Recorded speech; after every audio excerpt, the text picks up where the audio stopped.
Bump and Run with Bernie and Dahlby. Presented by Burrito Express, your local burrito joint. Now, here's Brett Bernheisel and Steve Dahlby. Well, this is unbelievable. It really is. I mean, we're doing a show 3 consecutive weeks, which is unprecedented for the most inconsistent podcast in the world.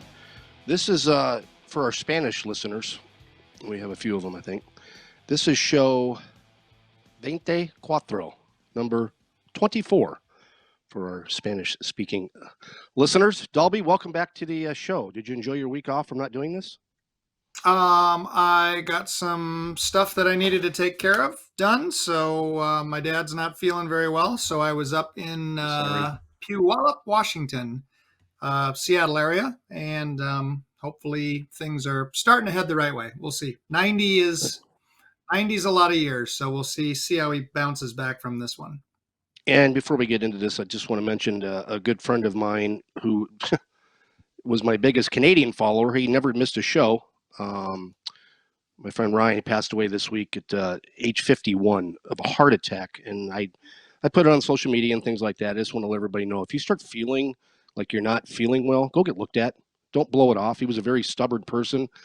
Blew it off, went to run the dog one day, and the dog came back and he didn't. So that's all I want to say about it. I'm going to miss him. He's a great friend, big part of our program. Dahlby, I know you had a chance to meet him once before, so he'll be sadly missed. Honda Classic, the Honda yesterday, Dahlby, I want your take. I'm going to get to the finish. I'm going to get to the 18th hole right now. What are your thoughts of the rain that happened? Did Lowry get screwed? I mean, I know weather is part of playing outside. Did he get screwed? Should they have stopped it for a few minutes? Because if you look at what happened on the last hole when Straka hit a drive, let me see exactly what it was. I wrote it down. Straka hit a drive 334 yards 10 minutes before Lowry gets to the tee. Then all of a sudden, the world starts raining on him. Lowry hits his drive 241 yards on 18. Worst drive of the week. I get it. Should they have stopped it just for a few minutes to let this thing play out? It seemed like it was very severe. When he was he needed to make birdie to tie.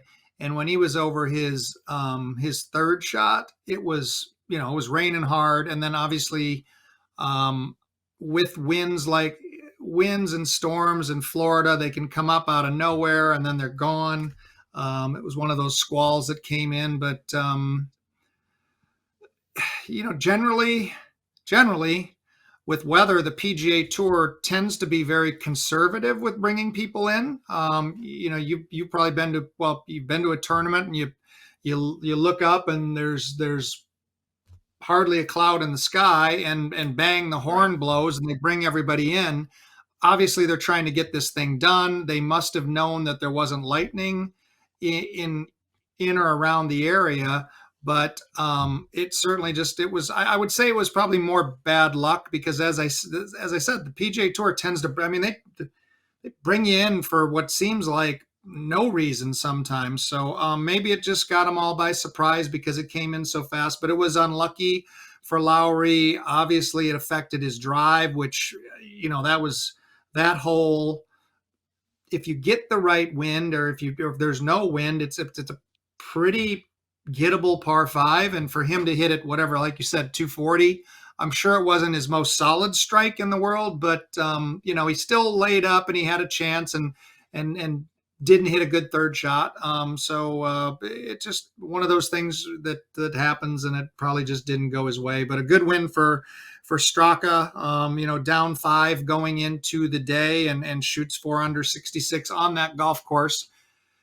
He got a little bit of help. He got a little bit of help from Daniel Berger, who kind of had control of the golf tournament, especially after the first 2 days. He shoots 130 and had a big lead and followed up on Saturday with 69. So he's in a great position. And I looked early at the scoreboard, and she was, 3 or 4 over par very early and just never was able to battle back. So that was a tough day for Berger. Well, I think his two birdies yesterday, one was a hole out of a bunker, and then one was late in the route on 13 or 14 when he hit it over the green, almost in the water and chipped in. So, yeah, I was very surprised that Berger, with that big a lead, didn't get it finished. Especially as many times it's in his backyard. He lives there. I mean, his mom came in town and was cooking meals for him. He was sleeping in his own bed. I mean, there wasn't like there was any weird things that are happening. You had to do this or had to do that. I was shocked. Now, I'll talk about it later from a gambling perspective. It was okay, but he looked like a different player to me.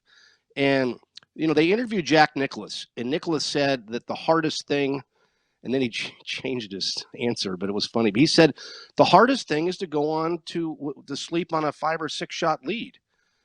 He said that, and then he said, I always got it done though. He did say that like that, but he said he'd always rather be like 1 or 2 ahead or 1 back because it gave him more fight to play more aggressive than it does play conservative. And I don't know if I look back on round 3 when Berger made bogey on 18, the par 5, which was a bad bogey, and his lead went from 6 to 5, and then all of a sudden Lowry birdies 1 coming out of the chute on the 4th round. Now you got yourself a game, and and then Berger just like he just didn't have it on Sunday. And I know neither one of us are tour players. You're a tour coach. I used to caddy. I never had a guy with a 6-shot lead unless it was RW in the Arizona Open or something like that.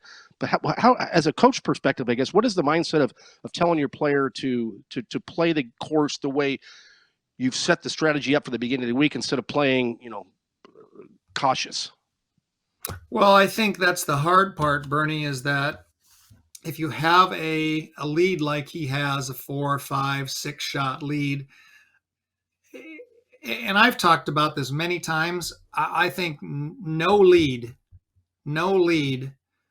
is enough for a player not to be challenged or not to be something happening that last day where somebody gets within something that makes you think about it.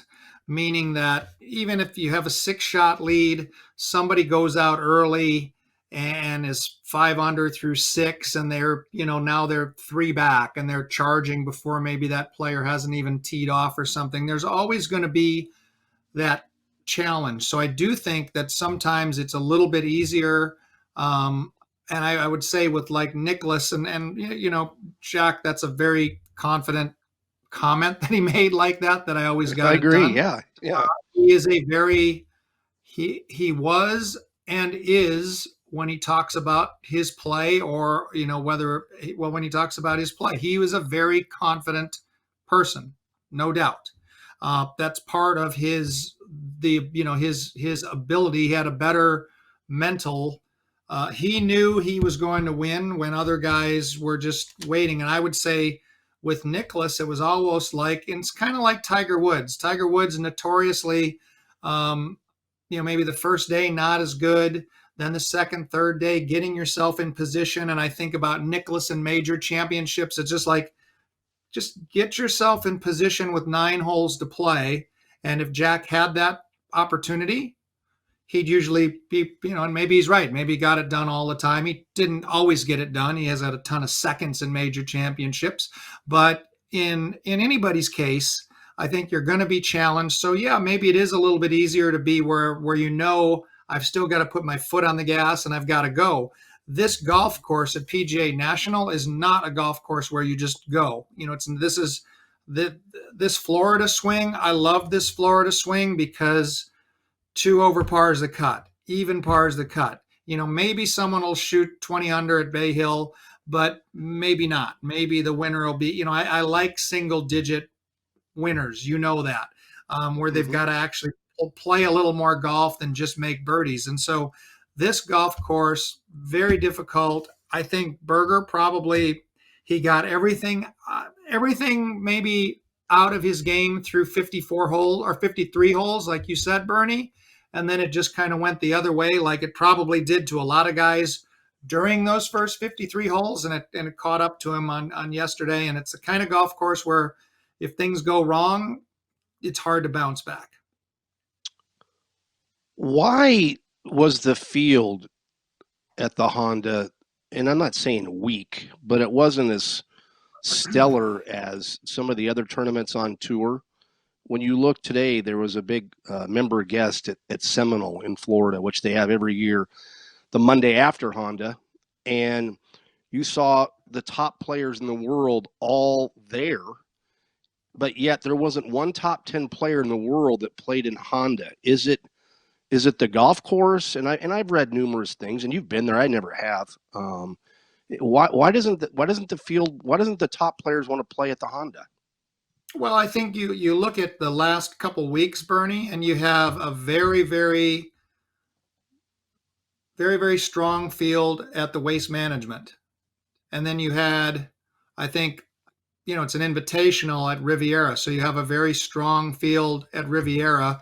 Now you've got the Florida swing coming up. It's just, I think, a scheduling thing where I think, you've got Bay Hill players. So bang, bang, those are two tournaments that generally get some really good players. You've got Tampa after that.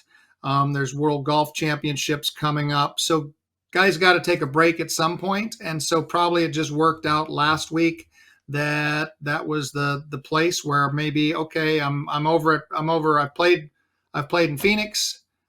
I've played in LA. Maybe I was in, out of the country playing, and then had to make a long trip. So I've got to take a break somewhere. So I'm going to take a break there, and now I'm going to get into the next, the next 3, 4, 5 weeks. So they're all kind of, and you've got Augusta coming up.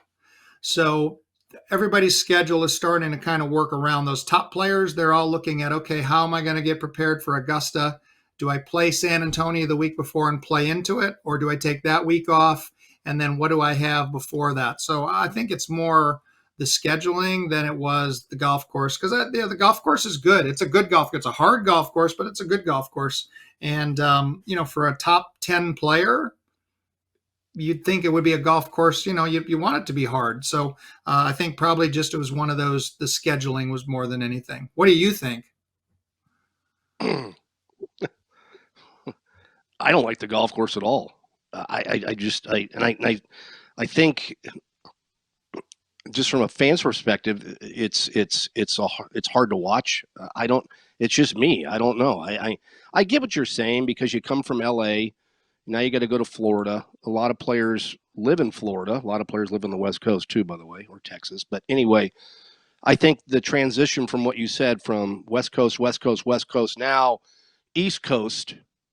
Let's take a week off, get our body back in shape, and then continue along. I agree with you on that. I'm just not from what I've heard from a lot of players, and it's, that they're not a big fan of the golf course. It's not easy. You're right. You don't go out and just, look at the first 6 holes and say, all right, I should be 3 under after 6 or 5 under after 12. And then all of a sudden you come to 15 and the world, all of a sudden you get hit by a brick wall. That's just my thoughts, but it's just what it is. You weren't here last week, and Shu and I, thanks for filling in, Shu, by the way. You were very good. I'm glad you're not on. I've seen enough of you in the last week for not to see you this week, so thank you for that, too. Just kidding. You lose Workday, you lose American Express, you lose a tour sponsorship, you lose. What is going on? What is your opinion? What are your thoughts about this Mickelson thing? Now, I'm just going to say it. He didn't kill anybody, but the whole, just for his comments, everybody now is all over him. I personally think that the tour suspended him. I don't have any facts, but for him to miss Phoenix, Riviera, not playing in the Arnold, I think somehow or underneath the rug that Phil has been suspended by the tour. What are your thoughts of what he said, what happened, and then do you maybe agree with me on the suspension? Yeah, and that one we talked about it the other day. I haven't heard anything like that. But as we know, historically, the PGA Tour does not announce a suspension, and it is curious that he's not played golf for a long time. And like you said, Phoenix this week at the Bay Hill, it is interesting. Even if he wanted to Champions Tour in Tucson, this last week, if Yeah. he was going to go that route. So how about that? Miguel Angel Jimenez, 2 hole-in-ones in one tournament in a 54-hole event. That's crazy. And he wins by 4, so that's hard to beat. But we live in a very it's a very sensitive world, and I think in this case, I think Phil should have thought through what he was doing. His perspective is he's trying to help the PGA Tour and the game of golf, but I look at it as some very odd comments. I think that I look at what Greg Norman was talking about, his open letter to the commissioner the other day. I thought that was out of line. And Mike, Greg Norman has always said, well, I'm trying to help the PGA Tour, but who is he really trying to help? Because, Greg Norman won a lot of golf tournaments. There's no doubt. He won, I think, 63 times. He won a couple majors, but I would say that his playing career in many ways was a disappointment. Even though he was a number 1 player for 300 weeks or something like that.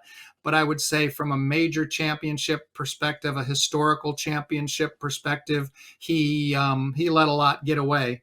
But it always seemed that Greg Norman has been more power and money motivated than in some ways winning golf tournament motivated. And so when he says I'm trying to help the golfers, is he trying to help? And years ago, was he trying to help the tour, or was he trying to help the top 15 or 20 players in the world, him being one? So I thought that was I didn't like those comments.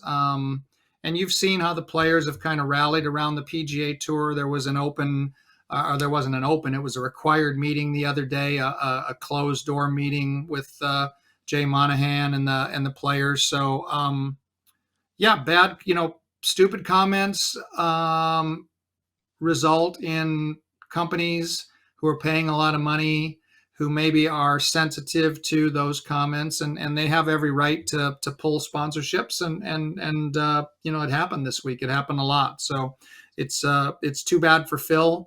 But I feel like all those companies have the right to do that. Oh, I totally agree with you 100%. I think the most major blow from me, looking at who, I'll use my one shit-canned phrase of the week, I'm done with it, was the fact that his foundation in San Diego got eliminated from the tour. I understand the work day and all that stuff. I get that, but the big one was the charitable contributions that the tournament Torrey Pines gave to his foundation, and the tour just flat out. And this is why I think he got suspended. They ripped that away. Okay, he's not the host anymore, and they ripped away his charitable deal. So that just, I think a lot of things led to him. Remember, it's my opinion only, and I've been wrong many times in my life. Trust me, but I think he got suspended for that. But I want to talk about something you just said about the top 15, 20 players that Norman was trying to do back in the day and what he's trying to do today. And you said that a lot of the players now are rallying behind the PGA Tour after that closed door meeting that everybody had to attend to. But are they really rallying, Dahlby, or is it the fact that they're scared that something could happen? If this thing fell apart in 1 year, and I've used this as an example in the weeks before, the USFL, the XFL, if it fell apart in 1 or 2 years and they weren't able to come back to the PGA Tour, I think that a lot of players were like, oh, no, we're staying here because of what might happen to them. Agree? Well, I think that if you are thinking about playing for the Saudi Arabians, if you think, and that's who you're playing for, you're signing your dot with them, you're joining their company. You're basically, because I don't think you're an independent contractor in that tour. But if that's what you're going to do, then yeah, if you have the threat, and whether it's legal or not, there's probably a lot of lawyers to talk about whether a player could play there and then come back and play on the PGA Tour. You can certainly be a member of the European Tour and a member of the PGA Tour at the same time. You can play the Asian Tour. You can play in the PGA Tour. You can play, as a member of the Asian Tour, play in Europe. So that's for somebody else to debate. But if you felt like if this blew up in, like you said, in 2 tournaments, and I don't have a place to go, or if the PGA Tour somehow figures out a way that I can't come back, now what, where do I go? Do I go to Europe? Do I go to Asia? Do I go to Australia? And in doing so, if you look at the prize money in Europe compared to the prize money on the PGA Tour, big difference. So I think that's a huge consideration, and I think for somebody that is under say 43, 44, 45, where they feel like they've got 5, 10, 15, 20 years to play. If you want to, I think right now the solid choice is the PGA Tour. So maybe you're right, Bernie. Maybe it is. Maybe they're rallying because they're scared. But all I'm saying is there's public support right now for the PGA Tour that maybe a month ago there might have been a little more talk about the proposed tour. So and you see so many players who were disagreeing with the comments of Phil Mickelson publicly. So, that's probably changed from a month or 2 months ago when maybe it sounded a little bit better. But I think things have changed. I agree. Yeah, I just think that, it goes back to, I'm starting to like Brooks Koepka more, and don't ask me, I don't know why, but he just flat out says what he has to say, and he doesn't care if it's right or wrong. And I mean, he ripped Phil to shreds in a different way than a Billy Horschel did, but Koepka was the first guy to say, "I'm playing over here," and then you look at that Jason Kokrak, who is a great player.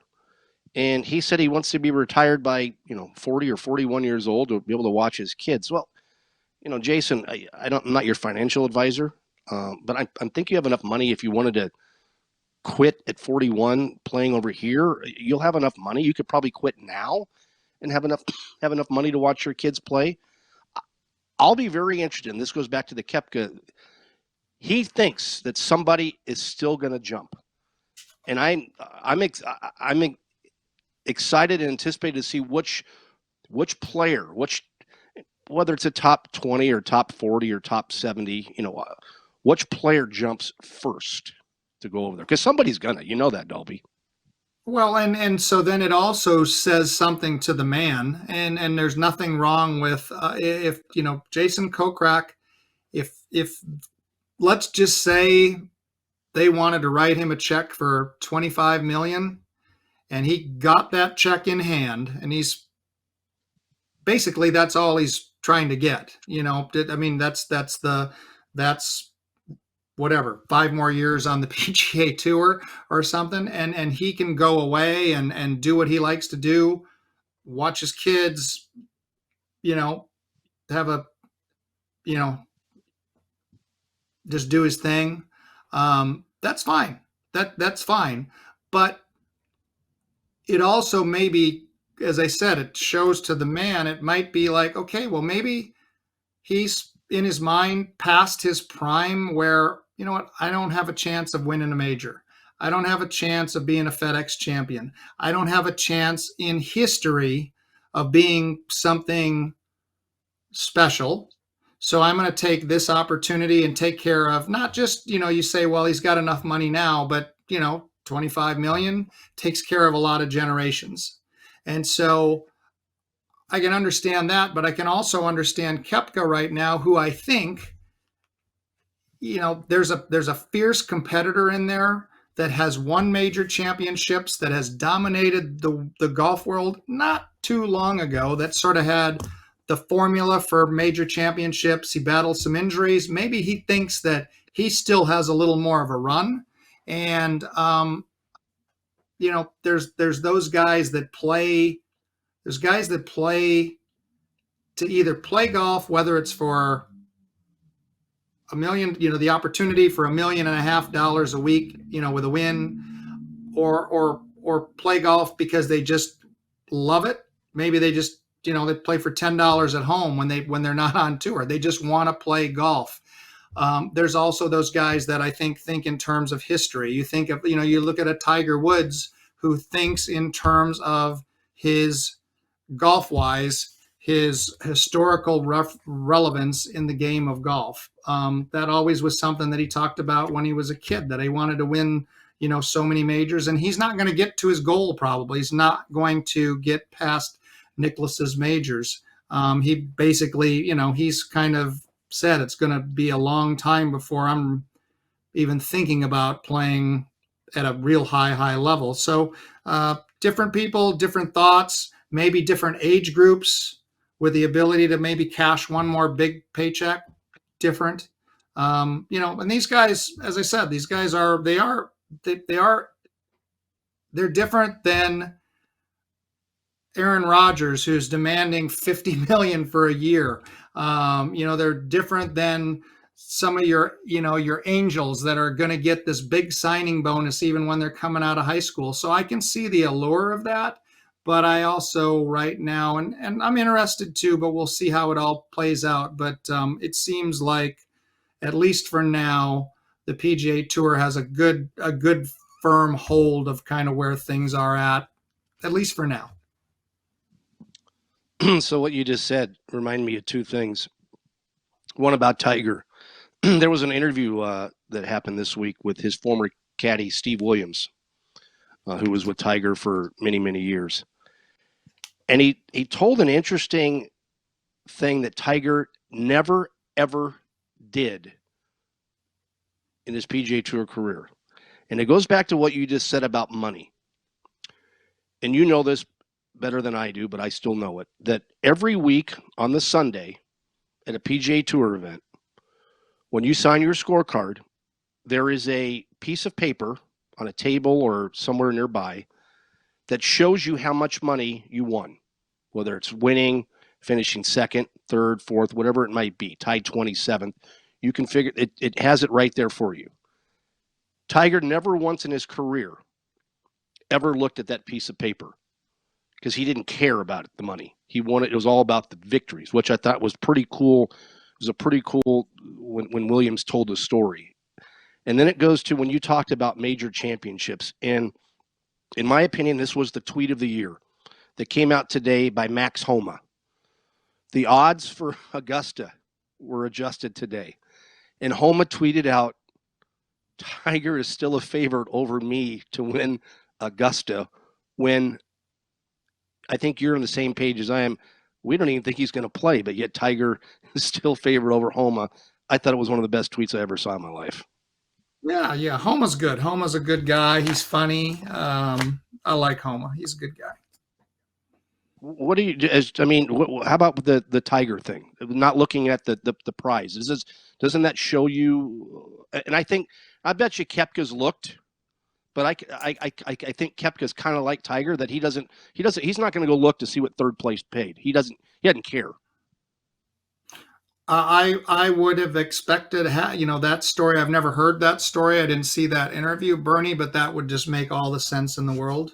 I would guess that Jack Nicklaus couldn't have cared less when he was playing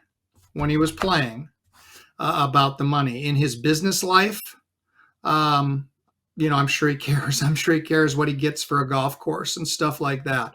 But in play, I'm sure he didn't care. And if you think about, there were a lot of guys in this, you go back before Tiger, these are guys that played more. You look at the 80s even, it wasn't like they were winning a ton. I mean, it was a lot of money, but it was not crazy money. I think right now it's kind of crazy money for a win, but these guys played because they loved it and they wanted to compete, and so it's a different thing, and money brings about different thing. Money brings about different thoughts, and I don't blame anybody for those thoughts. It's important, but I do think there are certain players that could give a shit about how much money they're going to make. I think it's more about what tournaments can I win, and if I win tournaments and I play good golf, I'm going to be just fine.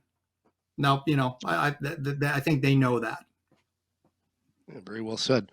I want to change gears and talk a little bit about Patrick Reed, who's struggling right now. And I found some stats. I went back to 2019. We all know that he changed drivers this year, and he's now hitting PXG. And I'm not going to say PXG because I don't know. I've never hit the driver. But in 2019, Dahlby, he hit his average driving distance was 296.8, which was 71st on tour. In 2020, he hit at 296, which was 108th on tour. In 2021, he hit at 291.4, which was 149th on tour. This year, with his new PXD driver, he's hitting at 286.2 yards, which is 193rd on tour, to go along with his 58.6% fairways hit, which is 122nd on tour. Going back to the greed and things like that we've been talking about, was this greed changing to equipment that right now, by looking at the stats, hasn't helped you on the course, but it might help you financially if that's what you care about? Well, and guys change equipment. Guys do change equipment. So you can't blame a player. And I know you don't like Patrick Reed, but you can't blame a player for changing equipment. However, you better make damn sure before you change equipment that it fits your game. And I'm I know the guys at PXG that make the golf clubs. They know what they're doing. They're old ping guys. They know how to build golf clubs. So there's probably something going on, whether it's the golf club, whether it's something physical, whether it's something technical where things are not going well. But what you just said, and really the big thing, you see the loss of distance, which is obviously in this day and age, distance is so important. You got to hit it further. You got to hit it further. You got to hit it further. Unfortunately, Bryson DeChambeau is hurt. Is he hurt because he fell like he said he did? Or is he hurt because he's been going at it like a crazy man for 2 years? It's a left wrist, it's a left hip. So, we don't know, but he's not playing this week, which is a shame. But if we go back to Sepp Straka, this last week at PGA National, and it's a hard golf course. And you might say, people don't like it, but it's a hard golf course. He put on a ball striking clinic. He was first in driving accuracy, 17th in distance. Okay. Tied second in greens in regulation, and then he putted fine. He was fourth in putting. Usually the winner is the first in putting. Just usually that's the guy that's the hot putter. But he put on a ball striking clinic where when you're talking about Reed off the tee, he's hitting it everywhere, right? So he's shorter and he's more crooked. And so if you're more crooked, and now we're getting into the swing where we're actually going to get more rough. He's going to have a hard time hitting greens. I don't know how many greens he hit, or has been hitting, but I'm sure it's down. And so all of a sudden, this is a bad formula for Patrick. And so, I know a couple years ago, he was tinkering with mechanics. I was at it had to be during COVID. So maybe 2 years ago, I was at the Workday. So it was Workday in Columbus and then Memorial. Wasn't it back to back, right, Bernie? Yes. Mm-hmm. And he was working on trying to fade the golf ball, which I've always thought that when he played, when he was playing his best golf, he kind of aimed a little right and almost played a pull draw. Now I'm watching him hit balls because Troy was right next to him, and he's more squared up, and he's trying to start it left and cut it. Did something like that, which I don't really know why. You're a great player, and then all of a sudden you're switching. But did something like that maybe also start this progress, because that would coincide with your timeline here, right? Yeah. When was he hitting at 296? When was he hitting at 296? So in 2019, 296.8, 2020, 296. Now he's hitting it 10 yards less. And the reason I brought this up, because you brought this up on the program a few months ago, and I looked at Troy's stats today. I think he hits at 291 or 292 off the tee as an average. But you talked about how he tried to, instead of hitting a little cut off the tee, he tried to hit these baby draws to get the 5, 6, 7 extra yards out of the tee shot. But from a coach's perspective, if you look at stats like this on Reed, in 3 years with the golf ball that goes forever now and all the technology, he's hitting it 10 yards less than he used to hit it. Yeah, and but just what you said, 19, he's hitting it further, 20, it starts falling off. When I saw him, it was May or June of 20, and he's trying to work on a cut shot, a different setup, a different swing action. And sometimes in an attempt to get better, this happens. You lose it a little bit, and maybe lose it a lot. You look at like an Ian Baker Finch, who wins a British Open. He's a great putter, kind of hits it, scrambler, putts it really good, wins a British Open, decides, okay, I want to win more majors, so I got to learn to hit it better. Tries to change his golf swing, hits it worse, and now he can't putt either because he's worked so hard on his ball striking, he's forgot to work on his putting, and now he's in the announcer booth early.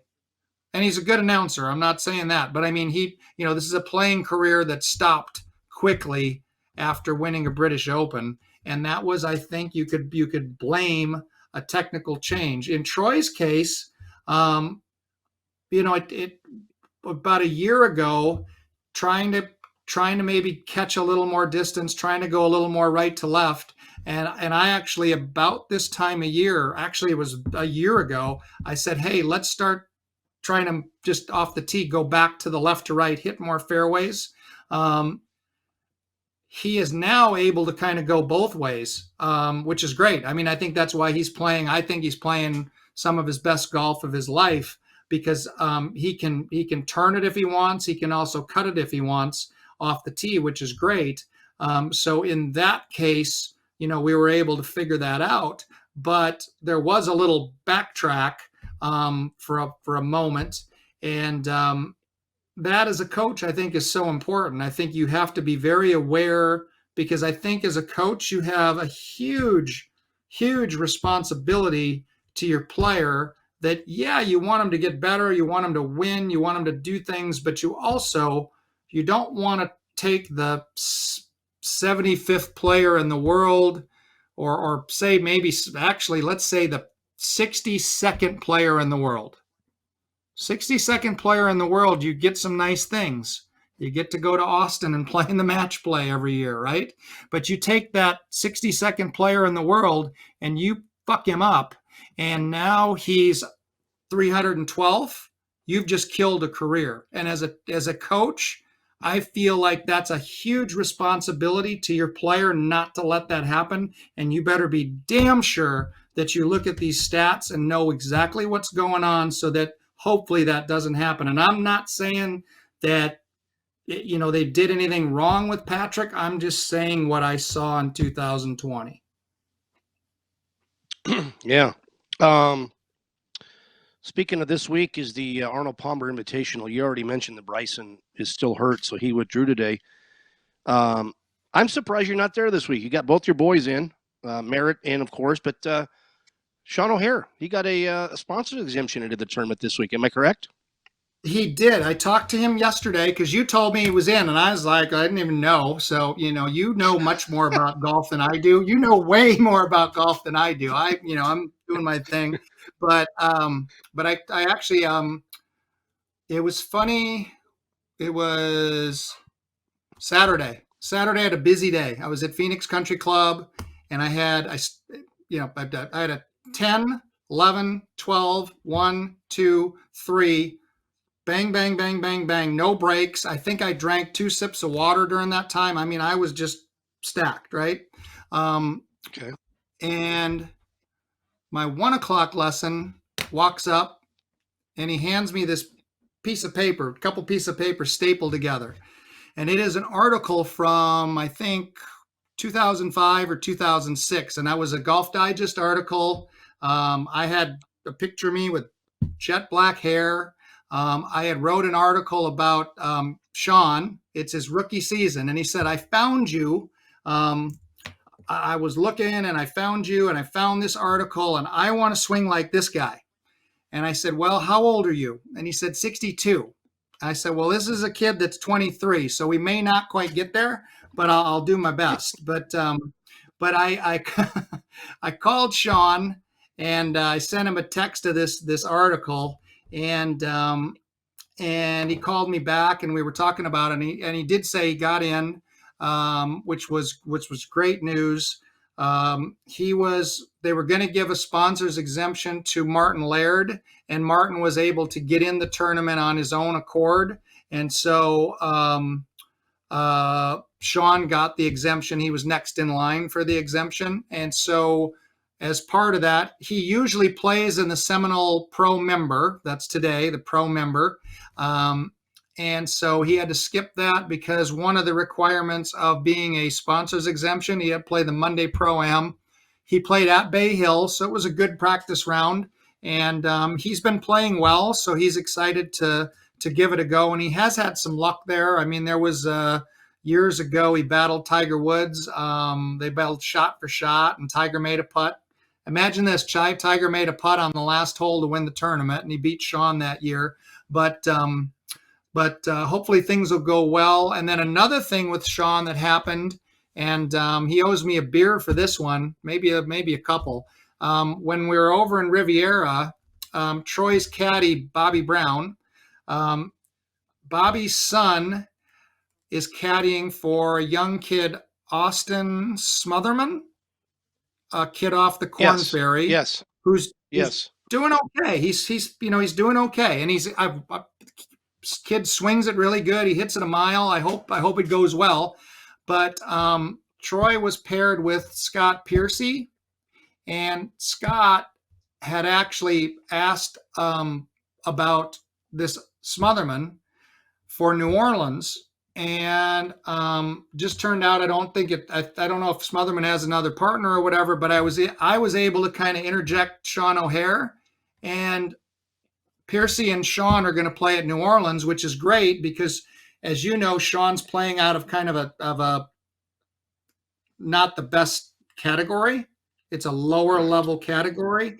And so for him to have someone like Scott Piercy, who's a good player, who just got in this week, he was the guy that got in when Bryson withdrew. But yes. Piercy, historically, pretty damn good player. So we'll see if those two old guys can maybe do a little something in New Orleans. And I was happy to be able to maybe help with Sean getting an extra start. So I take it you're going to be in New Orleans for that event. I will not be in New Orleans for that event, but I will. Like be I at said, the there's no way. No you're going to New Orleans. No, but I will be at the Players Championship next week. I'll be at the Players Championship, and then I don't know where I'm going to be in April. I hold out hope where I'm going to be in April, sure. but we'll see. And then in May, the PGA Championship is at Southern Hills in Tulsa. So May I'll be in Tulsa. Hopefully a U.S. Open in June in Boston. The 3M Championship in July up in the Midwest, and then we'll see where the rest of the season goes. But that's kind of my schedule now, is kind of more a once a month. And since it's kind of right now, I'm helping Sean a little bit, kind of like what I'm doing. I'm talking to him a little bit, but it's not really where I'm out there with him. So it's more kind of focusing on Troy's schedule. And with Troy, it's usually a once a month thing once we get past the West Coast. All right. It's time for Who You Got? Sponsored by our friends at Burrito Express, your local burrito joint. And here's the update. So last week, Shu went with Billy Horschel, who finished 16th. I went with Louis Oosthuizen, who finished tied 30th. But let's back up on this tied 30th. I had a very, very substantial amount of money. For a lot of you that follow us on Twitter, I purchased 2 pugs yesterday, 2 pug puppies, 9 weeks old, 9 years, yeah, 9 weeks old. I could have bought 10, maybe 12 pugs if Louis Oosthuizen wouldn't have made triple bogey on 17 of the final round at Honda. He could have made bogey.